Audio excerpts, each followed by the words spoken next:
మండలి అనేది చాలా అవసరం. పెద్దల సభ, ఏదైనా శాసనసభ్యులు తీసుకొచ్చినటువంటి చట్టాల లోపల కొంత మంచిగా చర్చించడానికి కొంత మేధావి వర్గాలు లేదా గ్రామీణ ప్రాంతాల్లో మన స్థానిక సంస్థల నుంచి గెలిచినటువంటి అనుభవాలు ఉన్నటువంటి వ్యక్తులు ఉండాలి. కంపల్సరిగా లెజిస్లేటివ్ కౌన్సిల్ ఉండాలి.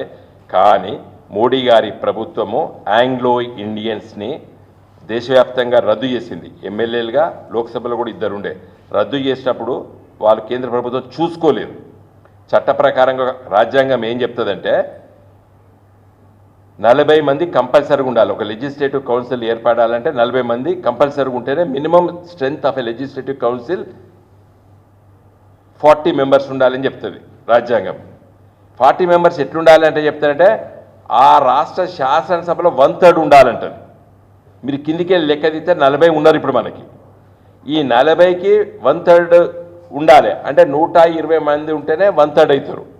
కాబట్టి 120 మంది ఉండే తెలంగాణ శాసనసభ, తెలంగాణ రాష్ట్రం ఏర్పడ్డప్పుడు 119 డైరెక్ట్గా ఎన్నికయ్యేటువంటి శాసనసభ్యులు, 1 ఆంగ్లో ఇండియన్.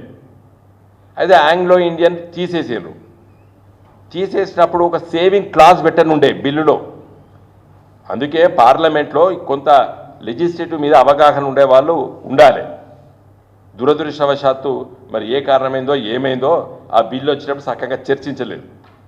అరే తెలంగాణకు మునుగుతుందిరా ఈ బిల్లు, ఇట్లా పెడితే తెలంగాణ రాష్ట్రానికి అసలు లెజిస్లేటివ్ కౌన్సిల్ పోతుంది, ఒక సేవింగ్ క్లాస్ పెట్టండి, తెలంగాణ రాష్ట్ర శాసనసభ సీట్లు పెంచేది ఉన్నది, పెంచేంత వరకు ఈ రాజ్యాంగం దీనికి అడ్డు రాదని చెప్పి ఒక సేవింగ్ క్లాస్ పెట్టనుండే. పెట్టలేదు, పాస్ అయింది. నేను ఒక అడ్వకేట్ కాబట్టి నా లీగల్ ఒపీనియన్ చెప్పిన నేను.